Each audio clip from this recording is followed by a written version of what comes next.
The views and opinions expressed on this program are those of the guests appearing on the program and do not necessarily reflect the views and opinions of 8 News Now or Nexstar Media Group.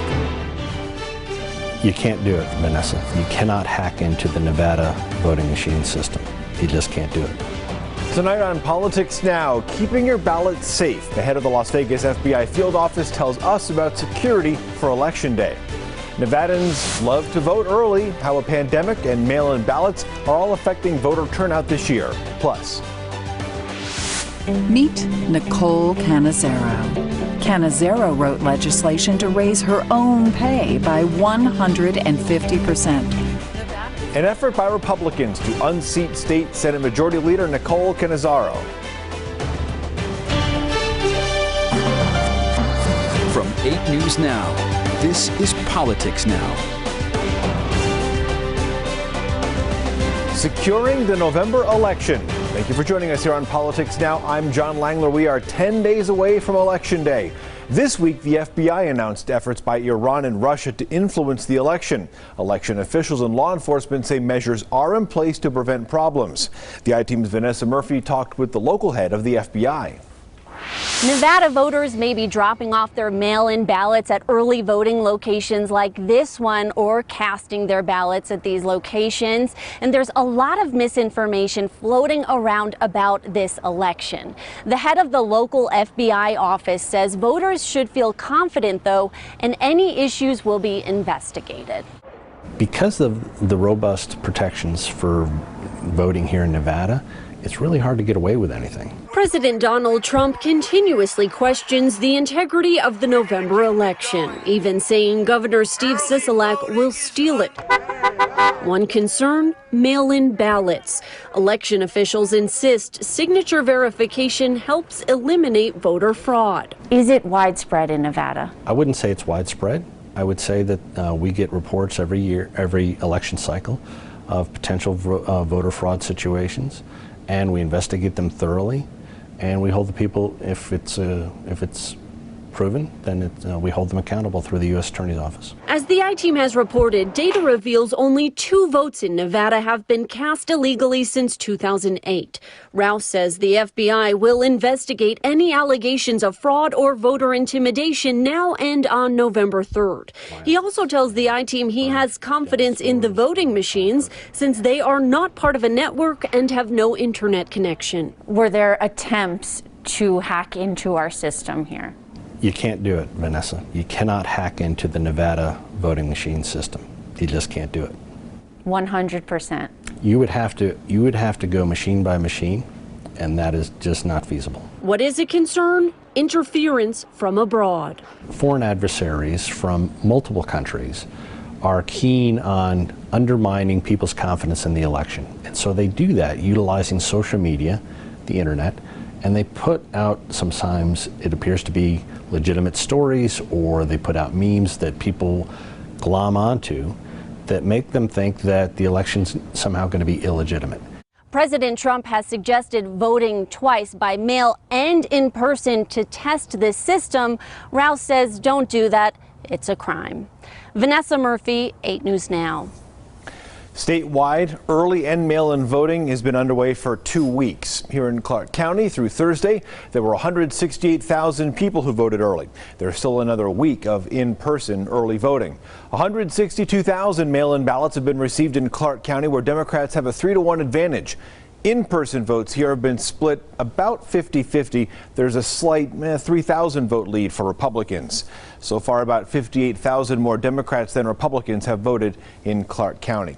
All right, so let's take a little bit of a look at how that compares historically to early voting here in Clark County. So here's a look at a chart here. And in Clark County, it's been more than half of the turnout, and it's gone up every year. You can see here from 1996 all the way to 2016 here, the trend going way up. And it's been like that, as you can see, from 96 up to 2016. Almost 2/3 of our votes for the last few election cycles have been early votes.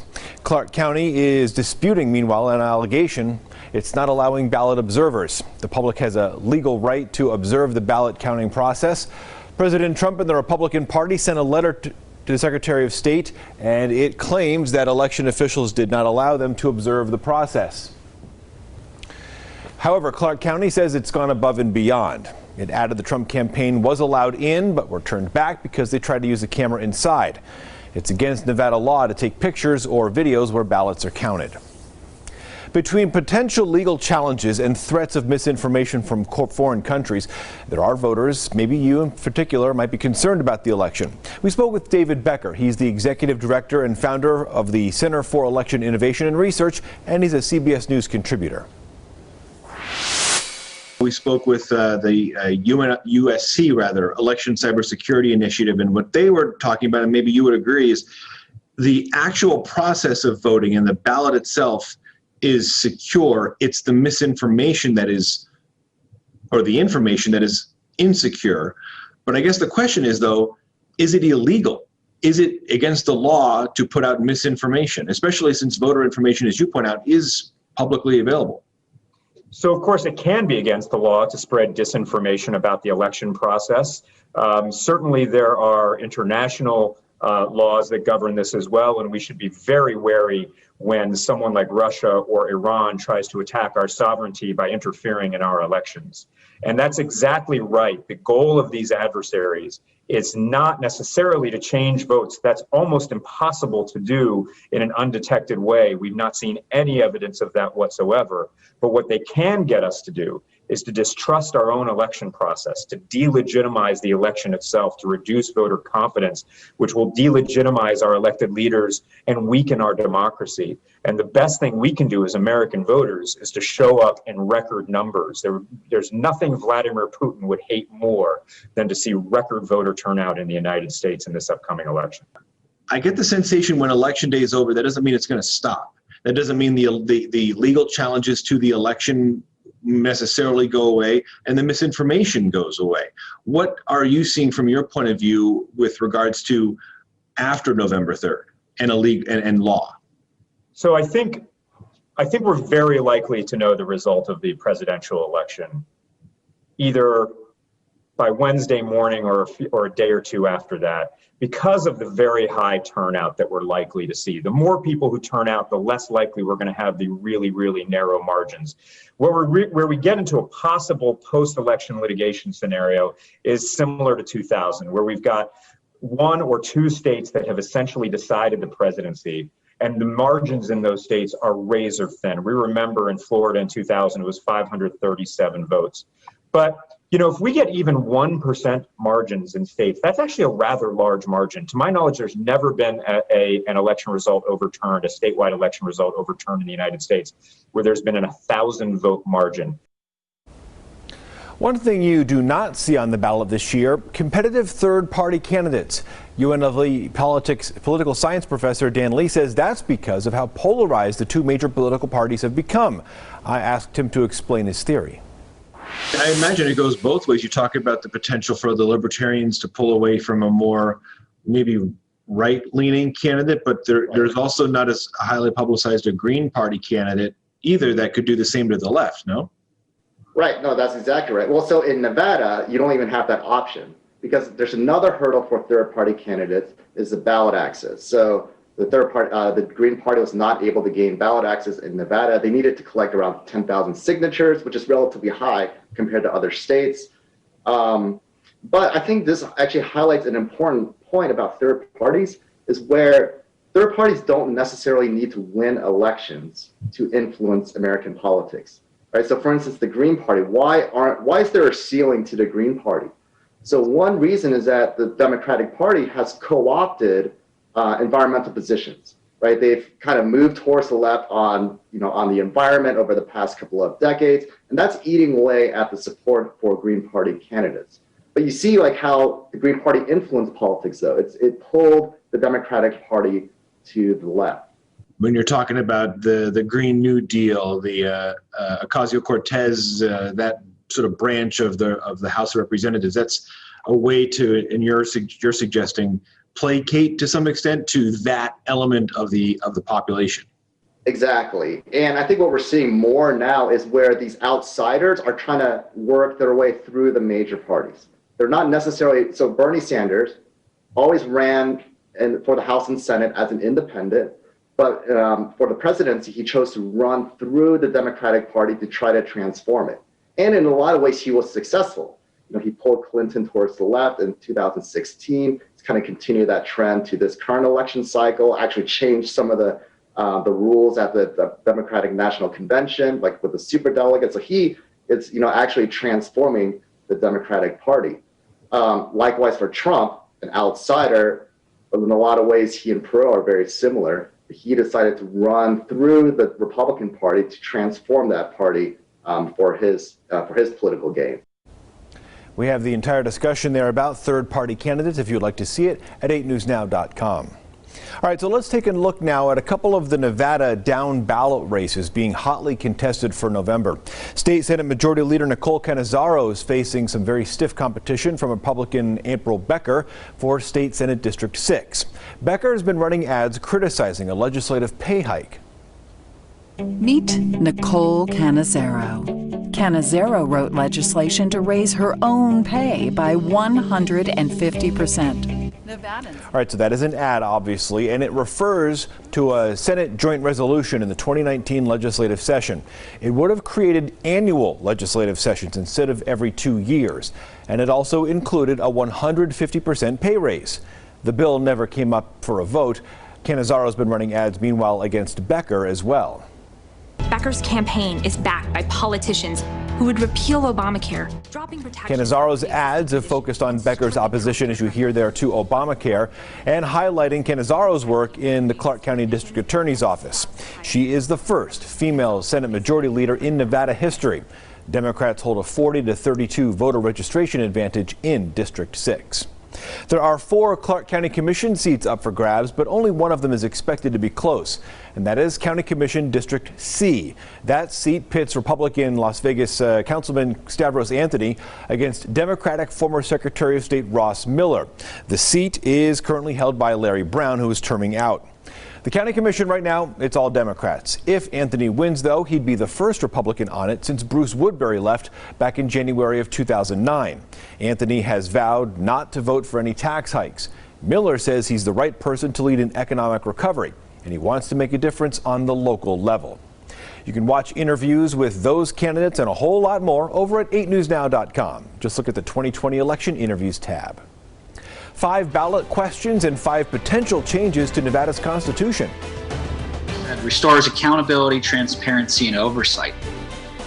We're going to walk you through the ballot questions about the university system, same-sex marriage, pardons, voting, and renewable energy. Welcome back to Politics Now.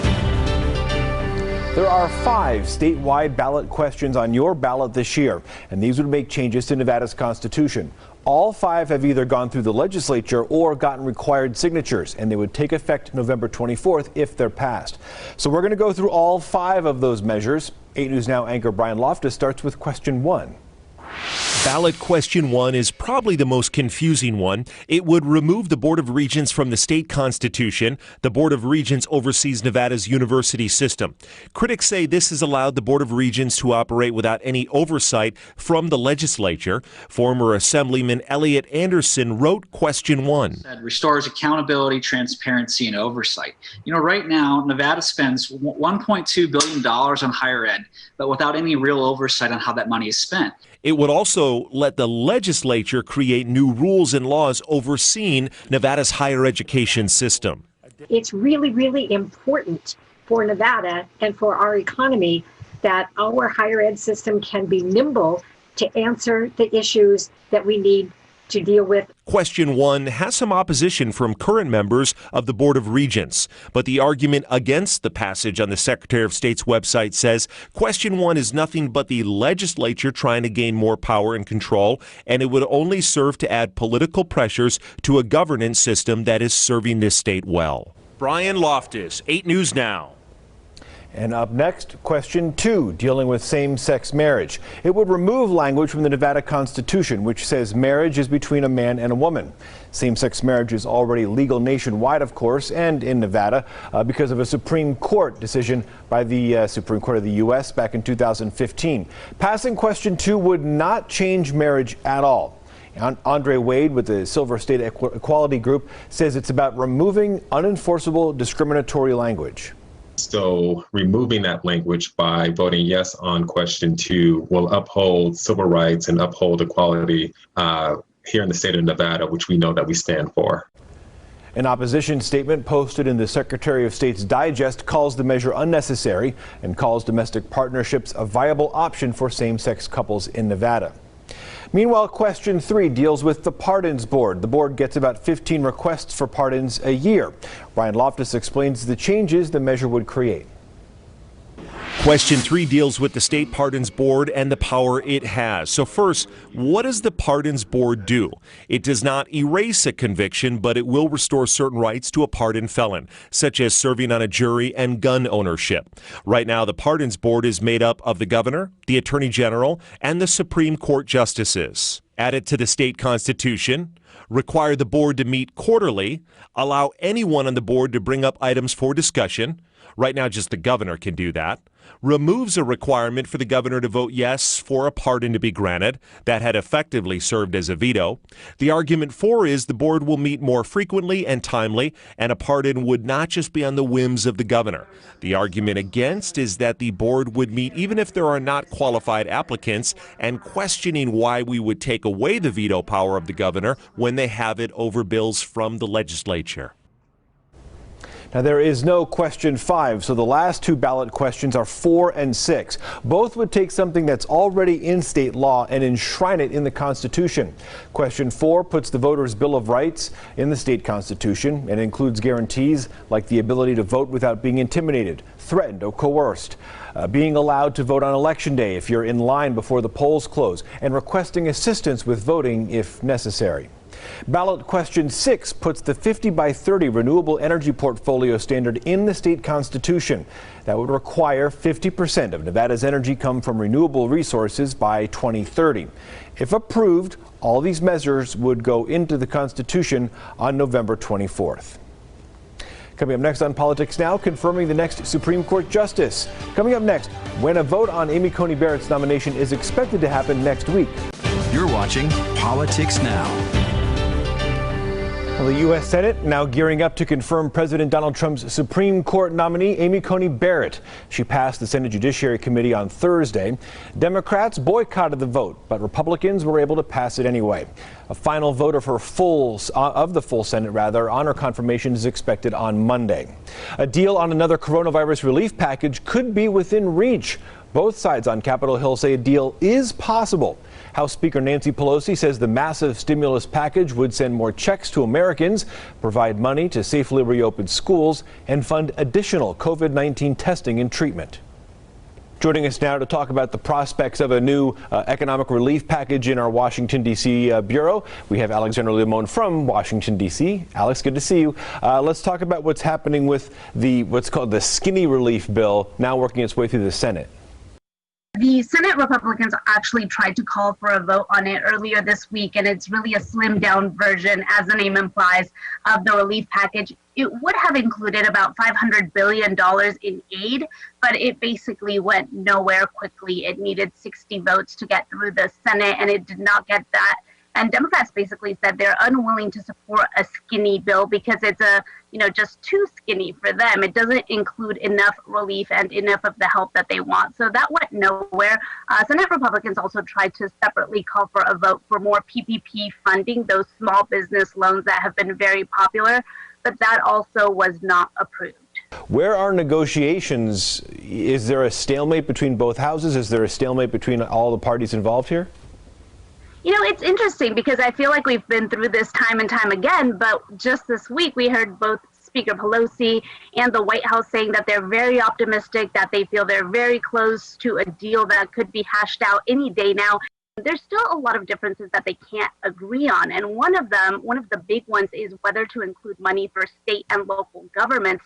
So again, this could be one of the big hiccups that prevents this deal from getting passed and getting approved by at least the House and the White House.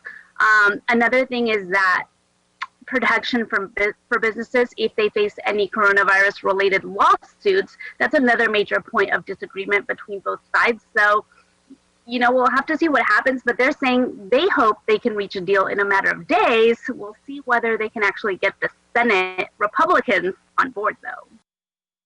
And that was Alexander Limon from Washington, D.C. Welcome back to Politics Now. Hey, if you check out 8newsnow.com, check out the Election 101 tab there. You see it right there. Our investigative team did an in-depth look at the things you need to know on your ballot about taking part in the election, security, all sorts of issues that maybe you have questions about to take part in the November election. Just head to 8newsnow.com, look for Election 101. You'll get all the details that you need to take part. We hope you check it out. Okay, now in What to Watch, we're keeping an eye on the early voting totals, and that should be next week. Traditionally, Democrats have had a voter advantage in early voting, and Republicans have done better on Election Day. Coupling that with complaints from President Trump and the Republican Party about mail-in voting, we are watching to see if Republicans make up some of the advantage during in-person voting during the next week. Don't forget, we have put all of the interviews that we have with all of the candidates that are running for offices across Nevada over at 8newsnow.com. It is under the 2020 Election Interviews tab. Check them out before you vote. Sit down with your ballot, look at the interviews, see what you need to see, and remember to take part in the election. Election Day, as you may know by now, is November 3rd. And again, that Election 101 section of the website is available. It has all the other questions, not just about the candidates, but about the process itself. Thank you for watching Politics Now. We'll see you next week. Take care.